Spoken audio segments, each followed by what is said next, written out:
السلام علیکم فرینڈز، میں ہوں آصف خان اور آپ دیکھ رہے ہیں ٹیک اینڈ فن۔ فرینڈز، آج ہم بات کریں گے ترکی کی مشہور مسجد آیا صوفیہ کے بارے میں۔ رجب طیب اردگان نے سیاست میں آتے ہی بلدیاتی انتخابات کی مہم کے دوران استنبول کے شہریوں سے وعدہ کیا تھا کہ میں آیا صوفیہ کو دوبارہ نمازیوں کے سجدوں سے آباد کروں گا۔ آج 26 برس بعد انہوں نے اپنا وعدہ پورا کر دیا۔ ترکی کی اعلیٰ عدالت دانشتائی نے متفقہ طور پر دنیا کی تاریخی عمارت آیا صوفیہ کو دوبارہ بحیثیت مسجد بحال کر دیا اور 1935 میں اتاترک کابینہ کا آیا صوفیہ کو میوزیم میں تبدیل کرنے کا فیصلہ منسوخ کر دیا۔ اردگان نے 1994 میں یہ خواب دیکھا تھا جو 26 برس بعد پورا ہوا۔ آیا صوفیہ اب سلطان محمد فاتح کے فرمان کے مطابق مسجد ہوگی۔ آیا صوفیہ سلطان محمد فاتح کے ہاتھوں فتح قسطنطنیہ ہونے تک مسیحیوں کا دوسرا بڑا مذہبی مرکز بنا رہا ہے۔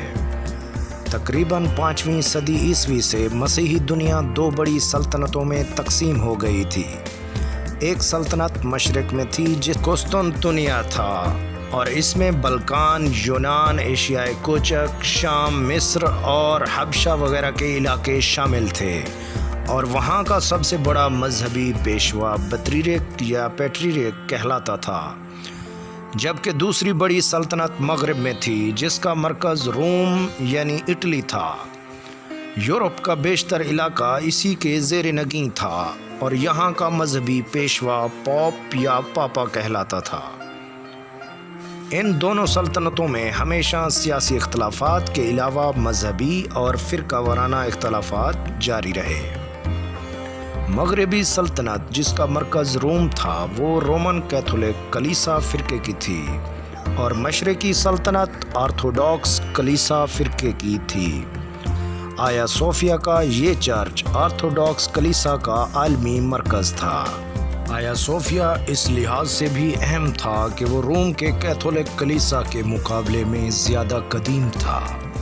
اس کی بنیاد 3 صدی عیسوی میں اسی رومی بادشاہ قسطنطین نے ڈالی تھی، جو روم کا پہلا عیسائی بادشاہ تھا اور جس کے نام پر اس شہر کا نام بیزنطیہ سے قسطنطنیہ رکھا گیا تھا۔ تقریباً 1000 سال تک یہ عمارت اور کلیسا پورے عالم عیسائیت کے مذہبی اور روحانی مرکز کے طور پر استعمال ہوتی رہی۔ مسیحیوں کا عقیدہ بن چکا تھا کہ یہ کلیسا کبھی ان کے قبضے سے نہیں نکلے گا۔ اس سے ان کے مذہبی اور قلبی لگاؤ کا یہ عالم ہے کہ اب بھی آرتھوڈاکس کا سربراہ اپنے نام کے ساتھ سربراہ کلیسائے قسطنطنیہ لکھتا آیا ہے۔ قسطنطین نے اس جگہ 360 عیسوی میں ایک لکڑی کا بنا ہوا کلیسا تعمیر کیا تھا۔ 6 صدی میں یہ کلیسا جل گیا تو اسی جگہ قیصر جسٹینین اول نے 532 عیسوی میں اسے پختہ تعمیر کرنا شروع کیا اور اس کی تعمیر 5 سال 10 مہینے میں مکمل ہوئی۔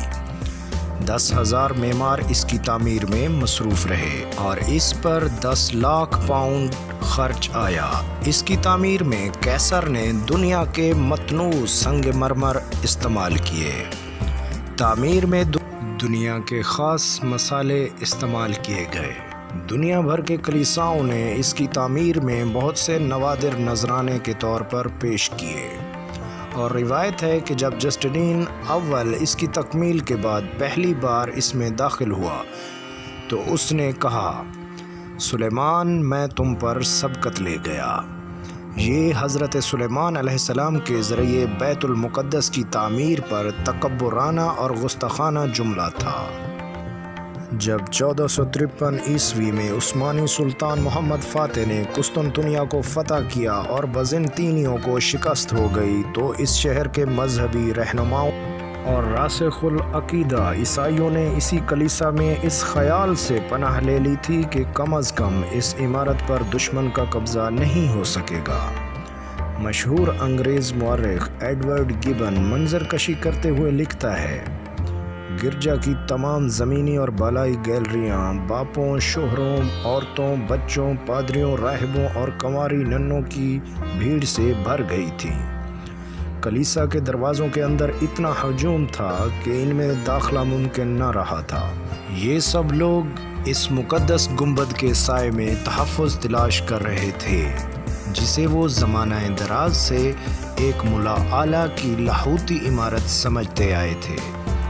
یہ سب ایک افطرا پرداز الہام کی وجہ سے تھا، جس میں یہ جھوٹی بشارت تھی کہ جب ترک دشمن اس ستون کے قریب پہنچ جائیں گے تو آسمان سے ایک فرشتہ ہاتھ میں تلوار لیے نازل ہوگا اور اس آسمانی ہتھیار کے ذریعے سلطنت ایک ایسے غریب آدمی کے حوالے کر دے گا جو اس وقت اس ستون کے پاس بیٹھا ہوگا۔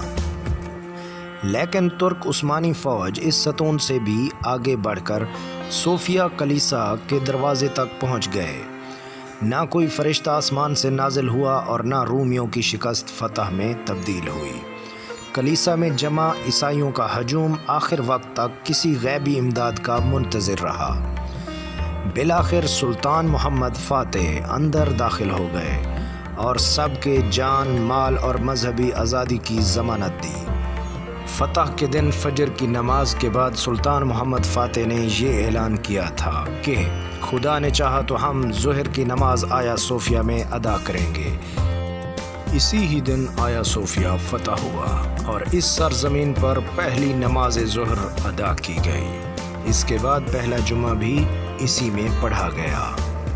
قسطنطنیہ چونکہ سلطان کی طرف سے صلح کی پیشکش کے بعد بزور شمشیر فتح ہوا تھا، اس لیے مسلمان ان کلیساؤں کو باقی رکھنے کے پابند نہ تھے اور اس بڑے چرچ کے ساتھ جو توہمات اور باطل عقیدے وابستہ تھے انہیں بھی ختم کرنا تھا۔ اس لیے سلطان محمد فاتح نے اس چرچ کو مسجد میں تبدیل کرنے کا ارادہ کیا، چنانچہ اسے مال کے ذریعے عیسائیوں سے خریدا گیا۔ اس میں موجود رسموں اور تصاویر کو مٹا دیا گیا یا چھپا دیا گیا۔ سلطان نے اس کے میناروں میں بھی اضافہ کر دیا تھا۔ اس کے بعد یہ مسجد جامعہ آیا صوفیہ کے نام سے مشہور ہو گئی اور سلطنت عثمانیہ کے خاتمے تک تقریباً 500 سال تک یہاں 5 وقتہ نماز ہوتی رہی۔ آیا صوفیہ کے سامنے ایک خوبصورت چمن ہے۔ اس کے بعد اس کا مرکزی دروازہ ہے۔ دروازے کے دونوں طرف وہ پتھر نصب ہیں جہاں پہرہ دار کھڑے ہوتے ہیں۔ اندر وسیع ہال ہے جو مربع شکل کا ہے۔ اس کی وسعت غلام گردش اور محراب کو چھوڑ کر جنوباً شمالاً 235 فٹ ہے۔ بیچ کے گنبد کا قطر 107 فٹ اور چھت کی اونچائی 185 فٹ ہے۔ پوری عمارت میں 170 ستون ہیں۔ چاروں کونوں پر مسلمانوں نے 6 ڈالوں پر اللہ جل شانہ، نبی کریم اور چاروں خلفائے راشدین کے اسماء مبارکہ نہایت خوشخط لکھ کر لگائے گئے ہیں۔ اوپر چھت کی طرف بڑے بڑے خوبصورت روشن دان بنے ہوئے ہیں۔ عمارت میں سنگ مرمر استعمال کیا گیا ہے۔ بے شمار تختیاں لگی ہوئی ہیں جن پر عربی خط میں لکھا اور نقش و نگار کیا گیا ہے۔ آیا صوفیہ کی عمارت فتح قسطنطنیہ کے بعد سے 481 سال تک مسجد اور مسلمانوں کی عبادت گاہ رہی، لیکن سلطنت عثمانیہ کا خاتمہ ہونے کے بعد جب مصطفیٰ کمال اتا ترک ترکی کا سربراہ بنا تو اس نے اس مسجد میں نماز بند کر کے اسے میوزیم یعنی عجائب گھر نمائش گاہ بنا دیا، اور کل تک یہ نمائش گاہ تھی اور آج اسے دوبارہ مسجد بنا دیا گیا ہے۔ واضح رہے کہ آیا صوفیہ دنیا کے چند مشہور سیاحتی مراکز میں سے ایک ہے۔ ہر سال لاکھوں سیاح آیا صوفیہ کو دیکھنے آتے ہیں۔ یہ 2019 میں 38 لاکھ سیاحوں کے ساتھ ترکی کا معروف ترین مقام تھا۔ اردگان کا کہنا ہے کہ مسجد بحالی کے بعد اسے سیاحوں کے لیے بلا معاوضہ کھولا جائے گا۔ اس ویڈیو کے بارے میں اپنی قیمتی آراء سے کمنٹ سیکشن میں ضرور آگاہ کیجیے گا، اور میری ہر نئے آنے والے ناظرین سے گزارش ہے کہ میرے چینل کو سبسکرائب کریں اور بیل آئیکن کو ضرور دبائیں تاکہ میری ہر نئی آنے والی انفارمیٹیو ویڈیو آپ کو مل سکے۔ اللہ حافظ۔